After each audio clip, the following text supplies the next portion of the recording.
Good morning. Today on Spotlight, Action News investigative reporter Heather Cattalo shares with us the latest on what's being done in Lansing to protect citizens and clean up problems in Michigan's troubled probate system. It appears as though big changes are coming. And later, former Wayne State University president Dr. Irvin Reed tells us why former Mexico president Vicente Fox is coming to Detroit. It's Sunday, September the 10th. I'm Chuck Stokes, and this is Spotlight. And welcome to Spotlight. My guest today, Heather Cattalo. We'll kick things off with her. You see her all the time on Action News. Welcome back to Spotlight. Thank you. You have for months been working on these stories about attorneys and realtors cashing in on people who are trying to grieve from having a loved one, but taking advantage of their estates. How widespread is this? It seems to be really widespread. In all of my years of doing investigative work here at the station, coming up on 18 years, I have never had more people reach out to me after we did this story. This is happening to so many people. You have a situation where you have some attorneys who are not just regular attorneys. They're appointed by the Attorney General to serve as a public administrator, which means really essentially they're there to administer a probate estate after someone dies if there are no heirs to do it. But in the cases we found, there are heirs. Many of the times they didn't know that they had to do these things, to take these steps to deal with the assets after somebody died. So sometimes it's been a couple years after the fact. But the public administrator can open the estate and they can then control the assets. And a lot of these heirs feel like they're losing out on a lot of money and a lot of control over the situation because of what's been happening. Is the trigger usually that maybe some taxes get behind? Yes. They're going into foreclosure, and then these realtors and attorneys see this on some kind of information, and then they say, boom, this is a good one to jump on. There's one realtor in general who has really led the way on this, Ralph Roberts of Macomb County, which we've covered extensively. Yes, you did. But others are doing it as well. He's not the only one, or they were doing it until we got the practice shut down. So basically, it sounds like they cross-reference the death notices, the foreclosures, the sheriff's sales, and they know which properties are going up for auction. And if they then open the probate estate, which then puts the attorney in charge of all of it. And so then the real estate broker, not only do they have control over that estate because they have a company that says they found the assets, so they want to take a third of the value of the entire estate, whether it's the house, jewelry, anything else that might be found. And then that real estate broker also then sells the property, making a real estate commission, and the attorney then gets attorney fees. So they get paid in the process. And your reports show that oftentimes they're making more money than the heirs by the time all of this gets worked out and the heirs actually get whatever money they get out of it. It's a lot of times much less than what the realtor and the attorneys are getting. That's right. And now the company will say, well, we found the asset. So it's kind of like a finder's fee is what they started. In one case, the heir that we talked to was living in the asset, living in the home. So how can you say you found an asset when they're actually living there? A lot of people just didn't know that they need to go within 42 days to open an estate, to administer the estate. Even if you don't think your mom left behind much, there are things that need to be done, and it needs to go through probate, unless of course you have a trust, which not many people do, but it needs to go through probate, and you have to try to manage it. But one of the things that's hopefully going to change with some new legislation that's being introduced is it's going to lengthen that time frame, so you have more time to handle this. And that's one of the things that struck me, is that it was 42 days up under a law that is considerably old. I mean, it started, what, in 1947, and then it got amended, I guess, in 76, but nothing has really been done since 76, so that's a long period of time. But it was 42 days. Now, any of us who've been through grieving situations, 42 days is nothing. I mean, just trying to get people's affairs in order, get over the grieving. So they're talking about stretching that out to, what, 93 days now? Correct. That would give people more time. And it really wasn't an issue until some folks figured out this was a pretty smart business model, because it wasn't technically illegal what they were doing by opening these estates. By giving people more time to understand it, and hopefully there can be some more education on it, because again, most people don't know they have to do this. But when you have somebody that knows the system, they know how to go in there, they know how to open it. Now the heir can technically, they can object to this and they can say, Judge, no, I don't want these people to open this, I want to handle it. But you have people with a lot of authority. They're the public administrator of the court. They're appointed by the Attorney General. They have a lot of authority with the judge. And sometimes the heirs weren't even being told that this was happening. They weren't getting the notice, so this would just happen and they had no idea. For the 3 counties where we are, Macomb, Oakland, Wayne, this is where we noticed the majority of this practice happening. In each of those counties, you had a public administrator, Cecil St. Pierre for Macomb, Barbara Andrucci for Oakland County, and Joe Schwerb for Wayne County. Those were the 3 that were working with this particular realtor. And there have been changes in all 3 of those correct. At this point. Good. 2 of those, due to your investigations. 2 of those public administrators have now resigned, and 1 of them has been terminated as a public administrator. And my understanding is that the Attorney Agreements Commission is looking at some of this. Okay, Lansing has gotten involved with this. We're going to take a break and talk about what the Attorney General is doing and some state representatives as well. We'll be right back with Heather Cattalo. Don't go away.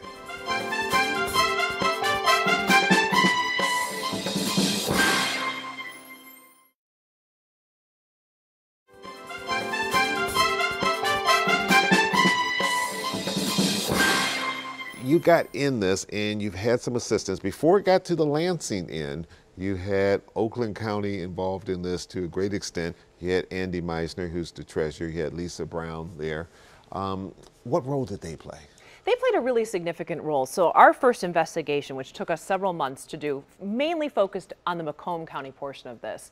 And then I got a phone call from the Oakland County elected officials, and they said, you know what, we are having the same problem in Oakland County, and we're tired of this. We want to actually get some legislation passed. We need to change this law.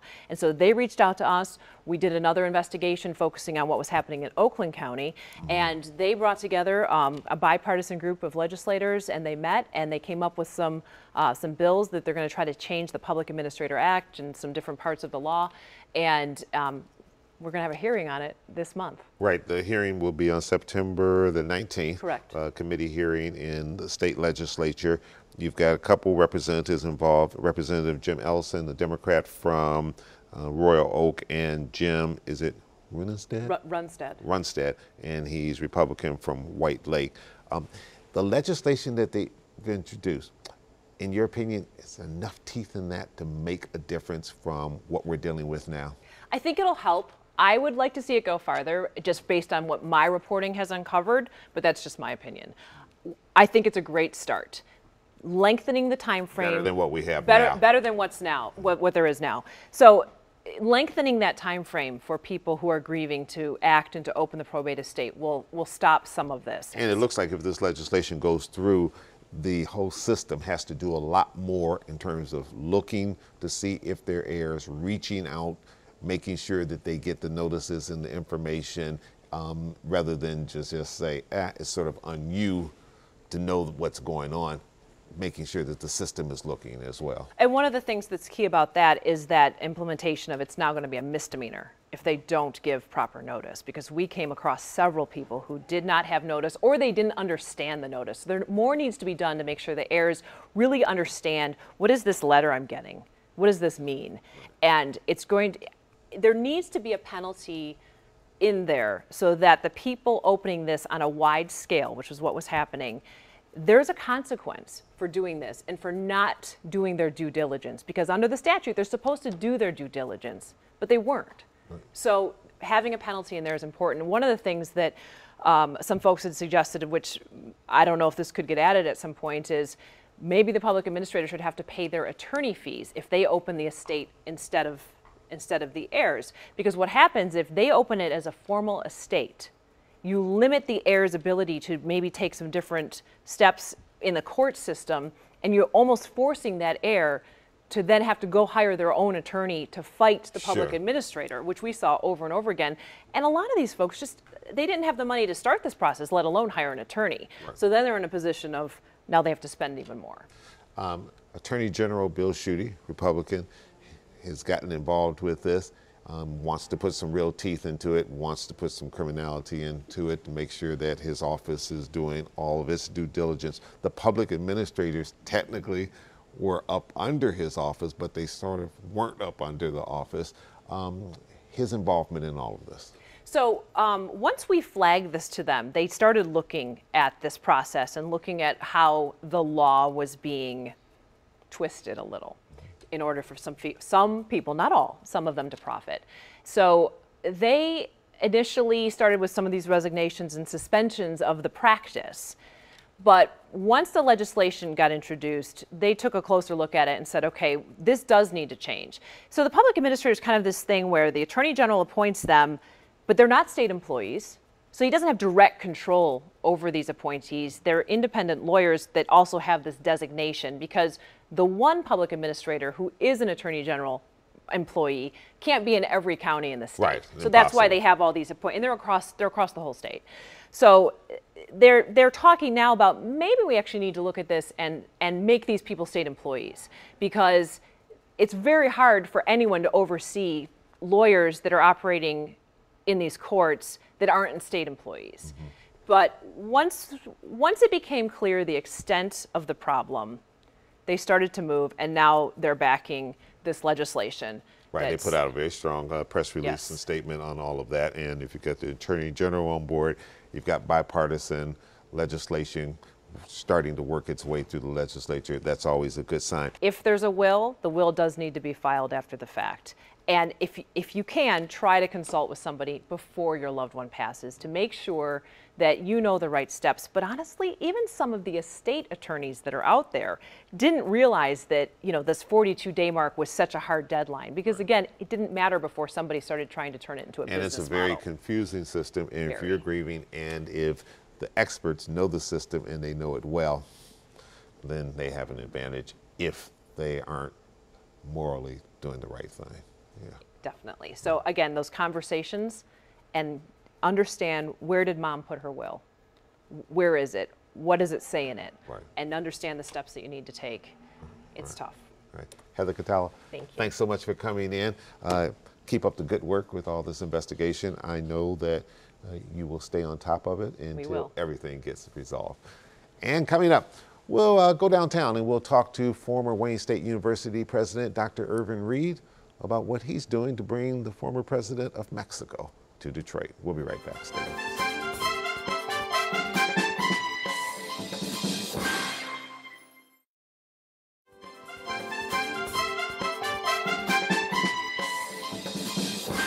And welcome back to Spotlight. We've changed locations here. We're now down at the Cube, our downtown home. And joining me is Dr. Irvin Reed. He is President Emeritus of Wayne State University. You've seen him many times before. He is also the Eugene Applebaum Chair over at the university. And welcome to Spotlight. Well, We've interviewed you many times before. I think this is the first time I've interviewed you down here at the Cube. Yes, so we did it a little shorter walk from Wayne State. It's great being back with you, Chuck. It's great having you. You have been involved for the past 10 years since you left the big chair of running the university as the Applebaum Chair. One of the things is being over this Forum for Contemporary Issues. 10 years ago, you had the President of Mexico come in and give a talk. 10 years later, he's no longer President of Mexico, but he's coming back. Yes. Tell us about that and why that's important. Well, first of all, we're doing the 10th anniversary of the Forum on Contemporary Issues in Society, right. excuse me, Focus, and of the Applebaum Chair. And at that time, Vicente Fox was a part of the kickoff. Mm-hmm. And we wanted to do kind of a retrospective of what we've been doing for the last 10 years and wanted to do immigration again. And there's no one better to come and address us on this issue than Vicente Fox. So we called him up and asked him would he come back, and he willingly agreed. And the issues right now are so important, with DACA just coming down this past week, talking about building a wall in Mexico, which has been an issue from the campaign into the presidency of President Trump. You are not lacking for issues for him to talk about here. Well, you must admit we have a great sense of timing, don't we? We didn't know this when we booked him last summer, but but these are issues. And if you think back about 10 years ago, the issue was, well, was Mexico taking jobs from American workers? The issue may still be there as to whether Mexico is taking jobs, but the issue now is broadly, what do you do with these young people who grew up here? They came to this country with their parents, innocent. They went to school. They don't know anything about any other country than America, and that's why we have this issue of DACA. Now what happens to them after this. And so that's one of the issues that President Fox would give us some perspective on from the other side. And then, of course, the issue of the wall, which is very controversial. And he has not been silent, as you know, in some of his own quotes about it, about the wall. So here's an opportunity for an audience. And this is what Mr. Applebaum really wanted. He wanted a dialogue with the people of the world, with people here in Detroit at Wayne State University, but also in the city of Detroit. He wanted to bring these people who had ideas that were different from what citizens would hear every day. And that's what the Focus Lecture Series is all about. And this particular speech will be open to the public. It will be September 18th, which I believe is a Thursday.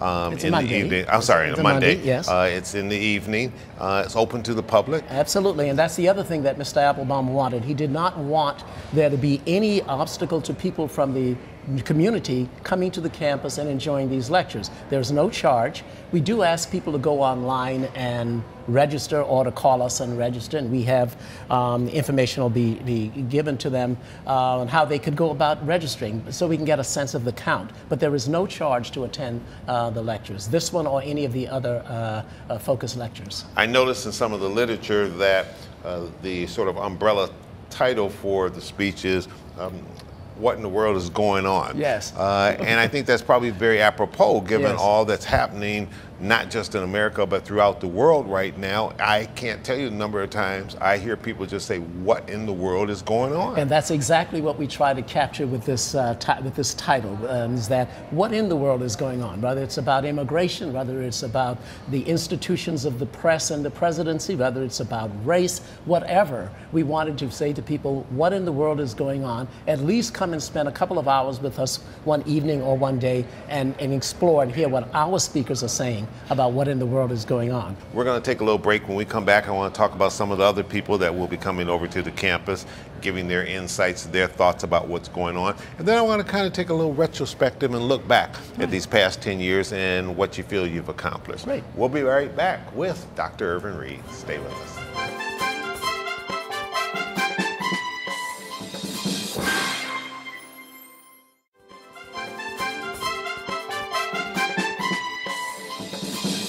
Vicente Fox is kicking this off, former President Vicente Fox, but you've got some other big heavyweights coming in as well. Yes. Again, we try to capture a little bit of what we did at the very beginning 10 years ago. And one of the discussions we had then was on the press and the presidency. Bob Woodward from Watergate fame was our speaker. This year, in October 24th, we're going to have the press and the presidency again, and we're giving a kind of a wide spectrum politically. We have Steve Cortez of Fox News, who used to be, is a conservative representative. Then we have Joy Reid of MSNBC, the other end of the spectrum. And in the middle, we have Eugene Robinson, the Pulitzer Prize writer with the Washington Post. And that one is called The Press and the Presidency, and that's on October 24th. Yeah. That's a great spectrum, too, because everybody's not coming at it from the same political point of view. Exactly. They work for different publications, but all very respected media organizations. Exactly, exactly. And that's what we are trying to give people, you know, so those who are coming to a Focus event knows that it won't just be positions of one side or the other, but this one, there will be a broad spectrum. Yeah, and the nice thing we should add for people that are coming from public is that Q&A is very much a part of this whole thing. Absolutely. Asking questions, getting those questions answered. Absolutely. So it's not just someone talking to you and you don't have a chance to be able to ask them a question or challenge them if you want. Exactly, and we do that, and as a matter of fact, Vicente Fox was at his best during the Q&A some time ago. And so was David Suzuki talking about the environment, or Robert F. Kennedy Jr. It gives people a chance to interact with that speaker up there in a less formal way, but to get him maybe caught off guard a couple of times. So that one was very good. Then a month later, on November 16th, we have Michael Eric Dyson, Detroiter, a favorite son of Detroit, a great scholar at Georgetown University, a sociologist, writing about race, as you know, throughout his career. Well, he's going to do an evening on race. And we're doing a follow-up to that. Sheila Cockrell and I, as you know, have been doing a program here called Citizen Detroit. And in January 27th, 2018, we're going to do an all-day summit on race. It's a Saturday, and it's going to be a follow-on to this program that Michael Eric Dyson is doing on November 16th. And it's going to be important for the public to come and become engaged in that. As you know, Chuck, this past year we've been looking at the 50th anniversary of the uprising here in Detroit. And everybody's been looking back. It's all been looking back. This is an opportunity, both of these programs, to look forward. We've asked Michael to talk, Professor Dyson, to talk a little bit about what happens going forward with regard to race. You are one of America's foremost intellectuals and scholars, and have a wonderful background in education and the process of education. As you look back on the 10 years that you've been associated with this forum, what do you hope people have gotten out of it? And as you look towards the future, where do you see this going? Well, I hope that we have done a good job of broadening the perspective of people who have come to our programs. You know, Chuck, we have more people attending programs at Wayne State like this, out of focus, than anything else other than football. We have the largest audiences in programs like this. So it has brought people from the campus. These programs have brought people from the campus, but they've also brought people in from the community. And so when a person could sit up there up close and listen to a person like David Suzuki is talking about the environment, what's going to happen if we continue on the path that we've been going. I hope people took something away from that and have changed their perspectives about how we should behave toward our environment going forward. So that's one thing. But we've also done things in education. For example, we had one program on the death of the American school system. What happens when we shifted our emphasis on public education toward charter schools or private education? I think that'll help us to understand what was going on here in Detroit at the time. Then we did one on the economy. Then we did one on Detroit's great financial crisis right at the time when the crisis was going on. So we hope that we have been sufficiently supportive of people's ideas evolving about the issues that affected their lives. Final quick question. As you look at what's happening in our city right now, as you look at what's happening in the world, is there in your mind a more relevant time for Wayne State University and where it sits today? Absolutely not. This is the time for Wayne State, and this is the place to be. Wayne State is a premier urban research university. It interacts with its public, it supports its public, it provides services to its people, and the ultimate service is education. I don't think you can find a better university, better suited to its constituency, to its physical location, and indeed its intellectual place in the United States right now. All right. Dr. Irvin Reed, thank you so much for joining us. Thank you so much. Best of luck with the forum. Remember, again, it is on the 18th of September. It is open to the public. We'll put website information on the screen so you can go there and get more information. I'm Chuck Stokes. We'll be back next week with more newsmakers in the spotlight. We hope you have a great week.